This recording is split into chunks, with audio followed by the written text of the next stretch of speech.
इस रहस्य के खुलने के बाद यीशु ने शिष्यों को देखकर कहा, ये तो तुम्हें मालूम ही है कि 2 दिन बाद फसह उत्सव है। इस समय मनुष्य के पुत्र को क्रूस पर चढ़ाए जाने के लिए सौंप दिया जाएगा। दूसरी ओर प्रधान याजक और वरिष्ठ नागरिक कायाफस नामक महायाजक के घर के आंगन में इकट्ठा हुए। उन्होंने मिलकर यीशु को छल पूर्वक पकड़कर उनकी हत्या कर देने का विचार किया। वे ये विचार भी कर रहे थे, ये फसह उत्सव के अवसर पर न किया जाए, कहीं इससे लोगों में बलवाना भड़क उठे। जब यीशु बैथनिया गांव में शिमोन के घर पर थे, वही शिमोन जिसे पहले कोढ़ रोग हुआ था, एक स्त्री उनके पास संगमरमर के बर्तन में कीमती इत्र लेकर आई। उसे उसने भोजन के लिए बैठे यीशु के सिर पर उंडेल दिया। ये देख शिष्य गुस्सा हो कहने लगे, ये फिजूल खर्ची किस लिए? ये इत्र तो ऊंचे दाम पर बिक सकता था और प्राप्त धनराशि गरीबों में बांटी जा सकती थी। इस विषय को जानकर यीशु ने उन्हें झिड़कते हुए कहा, क्यों सता रहे हो इस स्त्री को? इसने मेरे हित में एक सराहनीय काम किया है। निर्धन तुम्हारे साथ हमेशा रहेंगे, किंतु मैं तुम्हारे साथ हमेशा नहीं रहूंगा। मुझे मेरे अंतिम संस्कार के लिए तैयार करने के लिए इसने ये इत्र मेरे शरीर पर उंडेला है। सच तो ये है कि सारे जगत में जहां कहीं ये सुसमाचार प्रचार किया जाएगा, इस स्त्री के इस कार्य का वर्णन भी इसकी याद में किया जाएगा।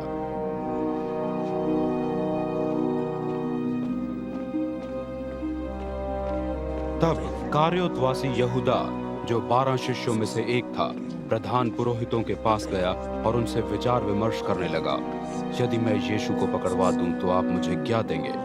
उन्होंने उसे गिनकर चांदी के 30 सिक्के दे दिए। उस समय से वो यीशु को पकड़वाने के लिए सही अवसर की ताक में रहने लगा। खमीर रहित रोटी के उत्सव के पहले दिन शिष्यों ने यीशु के पास आकर पूछा, हम आपके लिए फसह भोज की तैयारी कहाँ करें?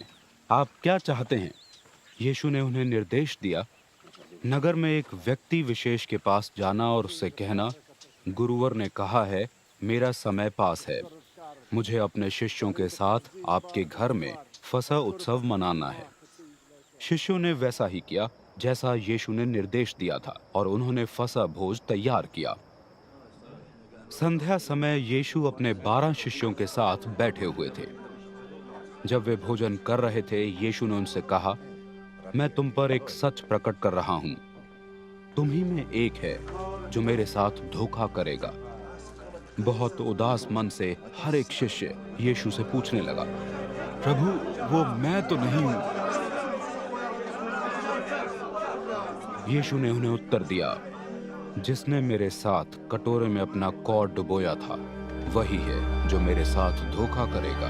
मानव पुत्र को तो जैसा कि उसके विषय में पवित्र शास्त्र में लिखा है, जाना ही है, किंतु धिक्कार है उस व्यक्ति पर जो मनुष्य के पुत्र के साथ धोखा करेगा।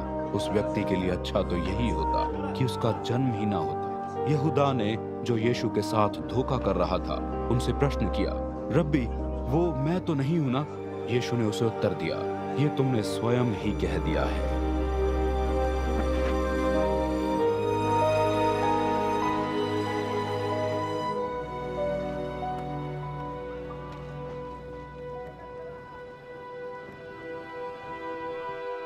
जब वे भोजन के लिए बैठे, यीशु ने रोटी ली, उसके लिए आशीष विनती की, उसे तोड़ा और शिष्यों को देते हुए कहा, ये लो, खाओ, ये मेरा शरीर है।